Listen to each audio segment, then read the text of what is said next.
Sometimes I get to be in a cabin in the woods and with this fireplace going on, and I sit by it after watching movies and taking a walk and making some food, and I speculate on the biggest lesson I've learned in my life, and I think many others too, and I find that it is acceptance. I've had acceptance two times in my life, and I lost it two times. I became rebellious in my younger years, and then I found acceptance in some religious practices that makes you understand your humbleness, your uh, limited options in life, that there is a destiny surrounding you, whatever you do. And then at one point I lost it, and I thought I could make my way through, and that I could push and do what I want with this with a great will, and I couldn't. And I became more rebellious, and somehow I had a some kind of raw with the higher being, um, calling up to God and saying, "Why are you doing this to me? Why all this pain? Why all this trouble? Why what am I'm going through?" And nothing really changed until I went back and accepted again. And maybe that's wrong in some people's opinion, but I found a great peace in just totally and truly accepting. My acceptance now is not the same as the one I had before, because the first acceptance was that young man looking for adventure in life and looking forward to those goals he want to achieve. So he accepted that whatever happens is out of a destiny. I can walk the steps, but there is something in me, for me, with me, against me, that will surround me, whatever. And I have to deal with it as challenges, as things that can purify my soul and heart. So that idea, that notion was great to me. Then, when I got it back again now, it came back with a greater depth, that really and truly I have tried on my own. I've tried with the help of others. I've tried forcing my way through in different fields and workplaces, and I hit a wall every time. Not a wall that like crushes me down. Some of them did, but not totally. And I couldn't get through, and I couldn't get to what others got to. It's like I could see some of those I worked with and I liked very much, just were stepping from one thing to another. I was working with this director in the municipality, and he just advanced and became had a, got a big role in the state as well. And I thought, my God, I could have followed these steps or walked the same road, but it wasn't meant for me for many other reasons. I'm not saying this is a kind of hocus pocus magic. There is a reason and an understanding and a science behind it. We just don't understand. There are social orders. There are a way of doors opening and closing for certain people at certain times. It wasn't meant for me. And I found myself facing a great despair at one moment or another, and I had it with me, and it kept like really tearing me down until I found that acceptance again, very deeply, saying to myself that I'm really nothing and I don't deserve anything. What I have been given is out of grace, and I can only say that because I felt it. If I hadn't felt it and lived it, I would just be saying it as a theory like many others would do. But when you feel it and live it, you can't avoid but talking about it in a much deeper and truer sense. And so, whatever will get stripped for me or given to me, I now deeply understand it's out of a deeper grace. And I meet that grace with great humbleness, with a tear in the eye, with a thank every day. Not like that I do it in a very strict manner, but whenever I remind myself or see myself in whatever I've been given of goods, I turn my eye to the sky and my heart to the source of it, which I believe is a God, is a creator, that has bestowed what I've got upon me and have shown me this grace, and I give a thank. a deep felt thanks. So that type of acceptance, I guess, is one of the greatest lessons I've got with me in life, because I tried being rebellious 2 times. Once for the God, where I rebelled against injustice and people, and made a political move, and I tried doing right where I thought it was wrong, and I came out wrong all the way. And so I realized that rebelness, also in the name of God, isn't acceptance. It's like some kind of show off of ego, of manifesting yourself and your way of life. But the pure understanding is that you give everything up, and you understand you deserve nothing. You've been giving what you have been giving by what we call chances, or some kind of division in life, or some kind of labor you've done or some others have done. But how it all came together and why you were born in it, or giving it, or came to it, is a greater mystery. That's why I don't buy the books and the people who talk about success as if it's a formula. I've been speaking to one of my friends about that for a long time, and I would like to continue that issue here. That it's not really available as we think it is. You can read one of those billionaires, or some people who got success, and you will find something inspiring in their stories and good advices. There are truly some very good and to the point advices on how to deal with yourself, with failure, with how to approach things again. But I know just as many stories, but they don't write the books about it because it's failures. We want to hear books about successes, so we think we can copy it, or go along with it, but it doesn't happen. There is some magical element in that kind of destiny going on in the world nobody really wants to admit. And we all want to just believe that everything is unwritten, and you can just go and do whatever you like and you will achieve it. We like that idea because that makes us free, and that makes us like targeting something. But truly, it's not the only solemn truth out there. Neither is the idea of solemn destiny, that you are confined by it. You have no choice. You cannot do anything. Everything will be given. That's not a true idea. That determination is not a true idea either. It's like we are on a balanced ball, or a balanced line between them. You have to act. You have to try. You have to aim. You have to walk the miles, you have to hold out, you have to take failures with a smile and try again, or cry it out and get up again. But you have to deeply accept wherever you get, whatever pain comes, whatever goodness comes, whatever grace and peace comes, you have to deeply be able to turn your face upwards and your heart inwards and out to the world and to the creator behind it, and say thank you. Whatever is given to me or taken from me is a grace for me. Who can say that with a deep, profound wisdom of understanding? You can't unless you've tried it and you ended up in understanding that you couldn't push your way through, like 1,000 others couldn't either.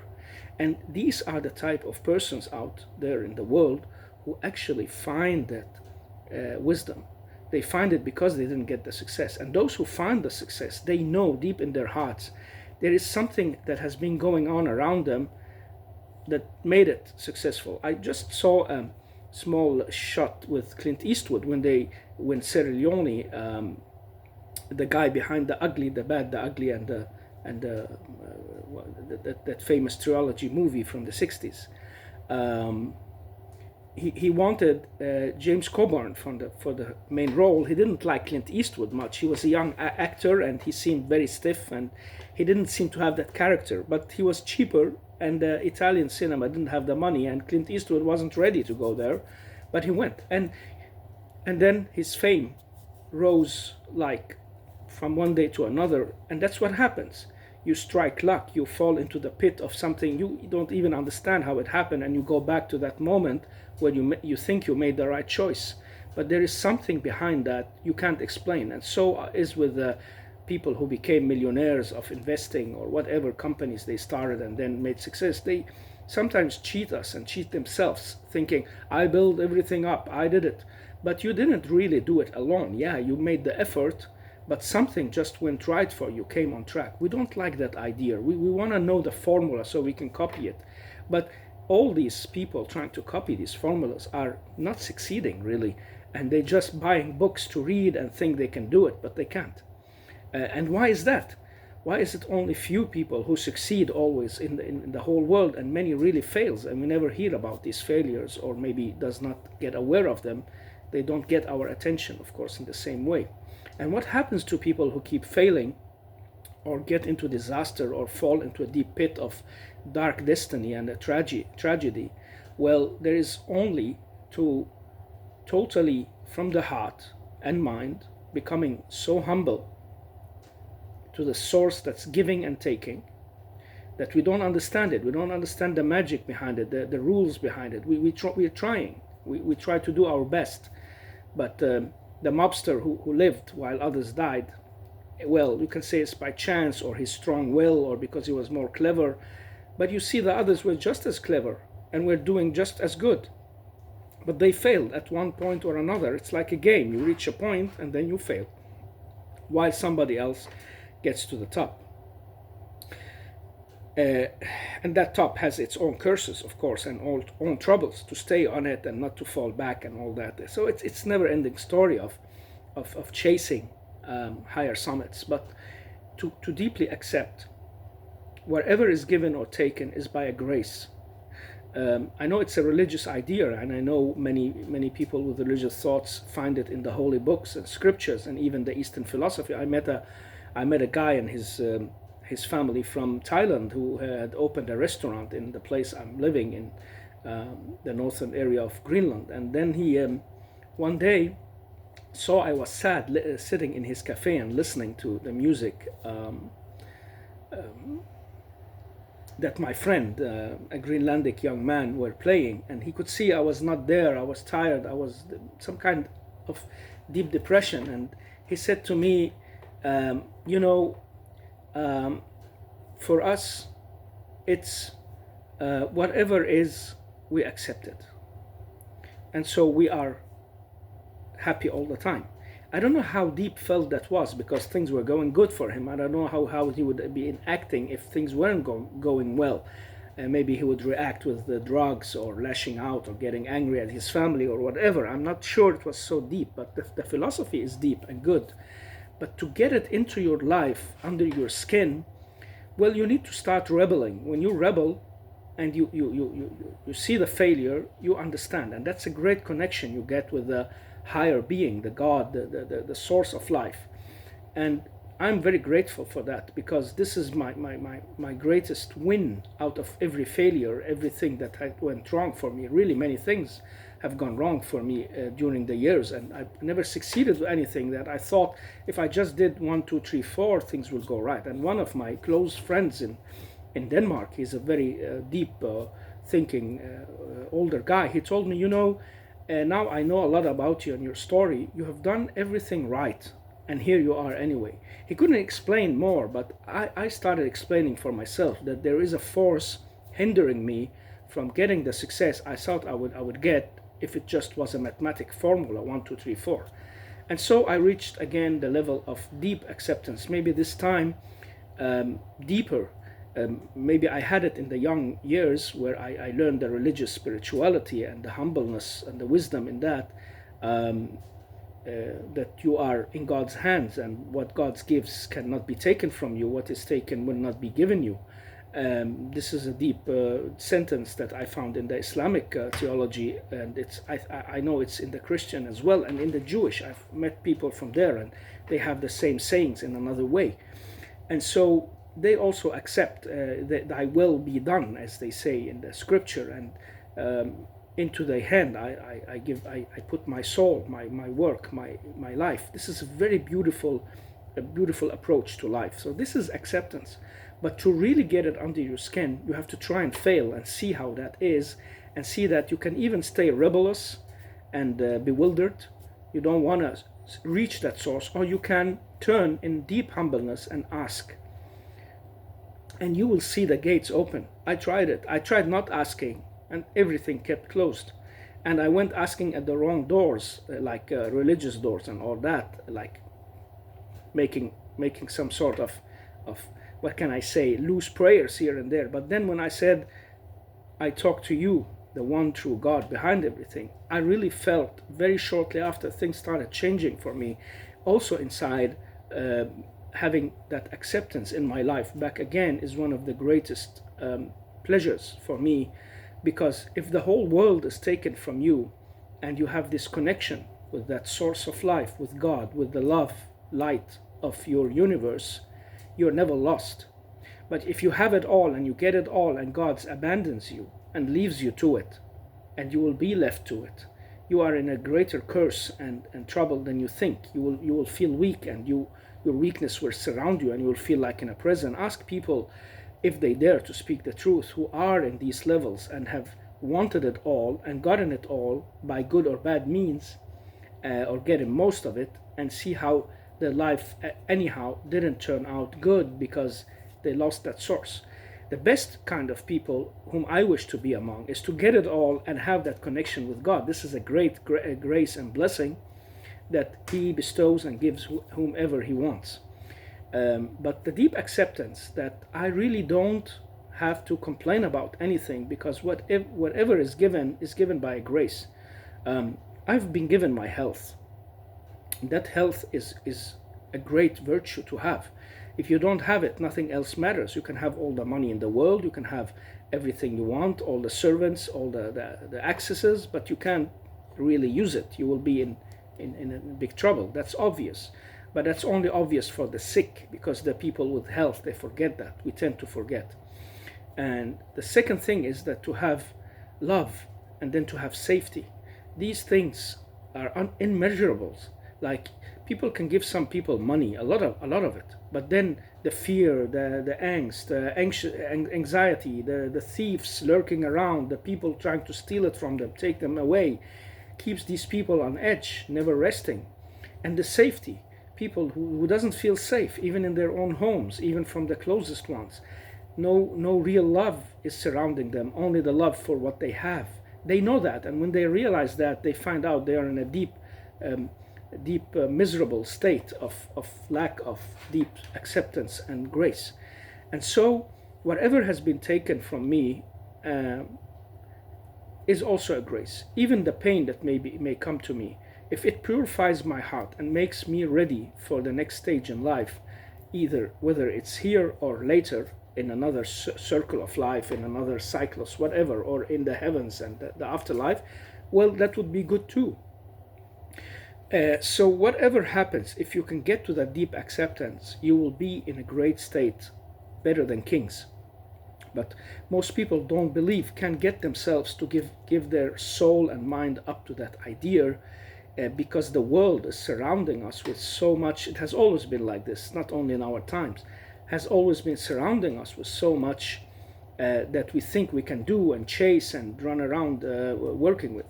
Yeah, I've met people who studied to become lawyers and failed miserably, and people who wanted to be doctors and became addicts, and people who chased a sports career and fell off the grid.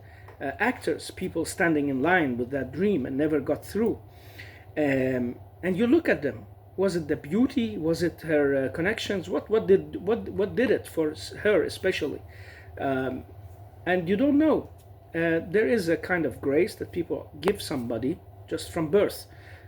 Being beautiful, have a charm, have a great personality, have a wisdom, have some good way of thought, and that leads them through to get through that. Maybe they deserved it in another life. If you want to listen to the Eastern philosophy, they are living it now because they deserved it in another life, and if they don't do well with it, they will be reborn in a very more miserable state. So sometimes I get this like in my head, have I actually been here before? Maybe many times even. And I looked at this idea. It's an idea. It's a strong one. It makes sense, but I can't find proof for it. Of course, none has ever came and said, "Well, I remember being born." People can maybe have traces of it because we talk about it, and they imagine it, or maybe have a feeling that it could have happened to them, or maybe they are living multiple realities. Like, I am here, but there is another copy of me I will never meet, who's living a better or worse life, just like me, but in a different way. So this also could be happening, and it could be just a one time thing, and it's over. And that's the worst. I think that's the worst philosophy of it all. The best one could be the one who promises an afterlife, or a recycling in recycling, like a reborn cycle, where you become better off or worse off. But the worst one of all these ideas about life and afterlife and success and failure and consequences is the one that says there's only here and now. Poor, miserable people. I tell you why this is such a bad idea. And it's lacking, really. It's an evil idea.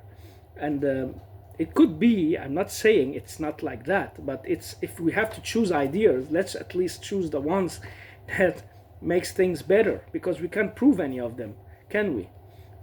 I definitely believe that a true and lovable and God with light would not leave us like this, and would not let it be just a thing of chance. It's only an evil God that will do that, and we will be saved by ourselves in the grace of the true God. But the idea that we only have here and now, whatever you got, you're stuck with, okay. And people say, well, what did I get stuck with? And I lost it all, or time passed me by. I didn't really enjoy it as I wanted, but those other people enjoyed it a lot, and I envy them, and I think they are better off, but I didn't get it. I got to be the servant, I got to be the cleaner, I got to be the guy who got sick, who lost his true love, who this and that. And these people are very worse off, because they have nothing to look forward to. There is no cleansing in the pain. There is no God to turn to for grace. There is no acceptance deeply in their hearts. There is only this feeling of lacking and misery, that to say, I have to accept it because this is the only chance I got, and it wasn't a good one. It was the dice that was rolling, and oh my God, I turned out on the bad side of the bed.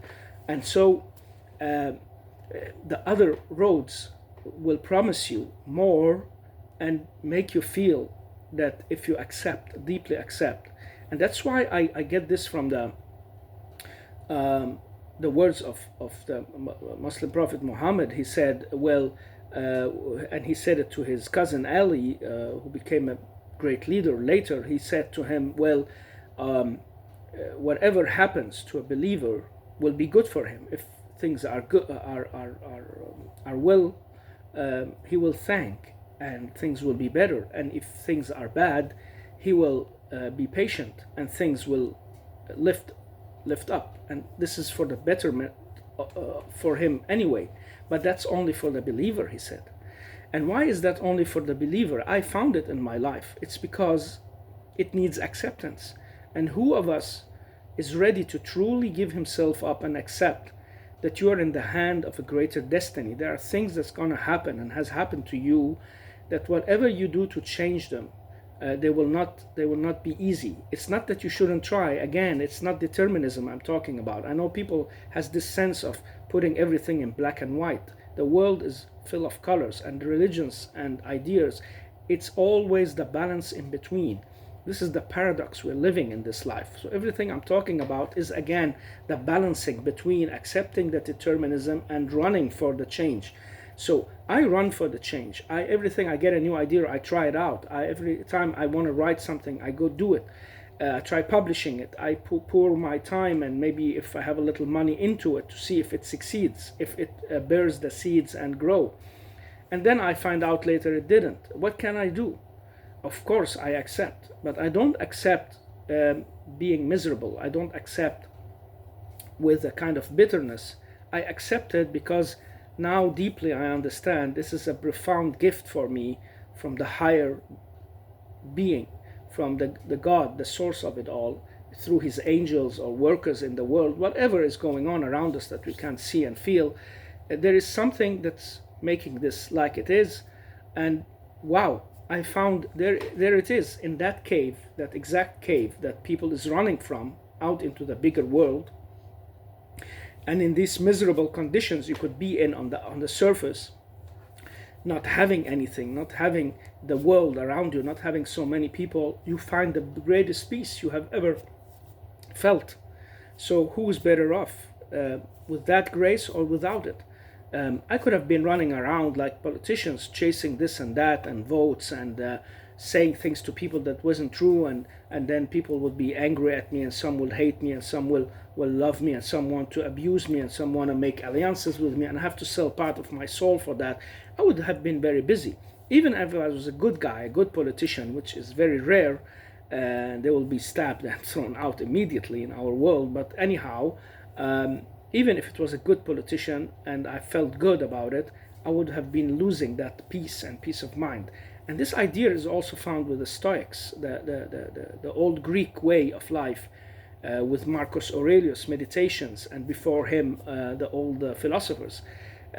Just walk the steps in deep acceptance. This is what they also tell people. So if you don't want to turn to religious texts, you can find it in Meditations by Marcus Aurelius, all these good wisdom. And some say it's also what inspired the Muslim mysticism and Jewish and Christian mysticism as well. And you find it in the teaching of Christ, and you find it also in the Old Testament in different places, that you have to just accept whatever is bestowed upon you as an individual or a nation or a group, and work to change it. Start from the inside. And whenever people changes from the inside, things will change on the outside. Maybe slowly, maybe quickly. And so that profound acceptance I found in my life again. I had it, I didn't have it, then I learned it and lived by it, but it was shaky, and it was like I was very, very eager to do something, to change, to work things out. And I thought that if I did this and that, things will work out for me like this and like that. And then I lost it all, and I became very rebellious. And then when it didn't work out, I became more rebellious. And then I found I'm not getting anywhere. So I went back to the gate of acceptance with a deeper and more profound understanding that whatever I've been given at any level is what I needed, not what I wanted. So this is a kind of love from the heavens, that you it's like in the song of Coldplay, when you get what you want but not what you need. So you need to accept that you maybe get what you need, even if it's misery, even if it's hard times. It's not easy, and without a deep, profound acceptance, you won't be able to go through it. You will just be adding to your misery, saying, why did this go from me? Why did this lack? Why did this? It doesn't mean you don't have to analyze it. I analyze a lot, and I try to figure out where I went wrong in my calculations or my work, to learn from it. It's like playing chess, and I play chess a lot. I try to see, where did I go wrong with this move here or there? This is the same in life. Where did I go wrong with my moves? But don't depend only on your moves, but also on what gates of destiny will be open for you at what moment and when, or why they are closed, and stay closed. And then you will see that you will find everything to your disposal when you need it, and you will find the gate when you are at it. So walk the steps, and the gates will open. The road will show. It won't show by not doing it, but we have to work it. We have to walk. We have to try it. We have to plan and knock on doors and see where it takes us. But when things doesn't work out, even if we lose, and even if we feel miserable about it, don't. Maybe sometimes I tell myself, this is maybe my last days on earth. Maybe this is my last year.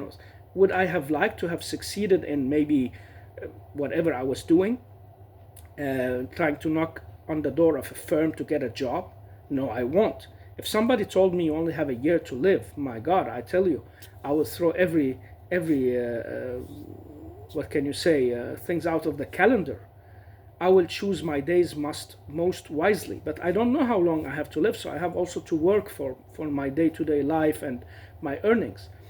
So I know the sages and the philosophers and the big mystics, they can do better than that. They can go around on the earth barefooted and know that they will survive from day to day. They think that every day is the last day, so why waste it in something else but chants and prayers and deep, profound acceptance? And lacking that, I can't reach to that level, like many of you out there won't reach that level. Because we can't. It's like our souls are hindered by our way of life, by our what can I say? Maybe by our physics, by our DNA, there is something that just makes some people not able to reach the loft. And those who do, I really admire them.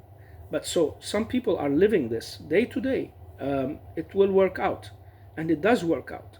And they think that this is maybe my last days, so why waste them?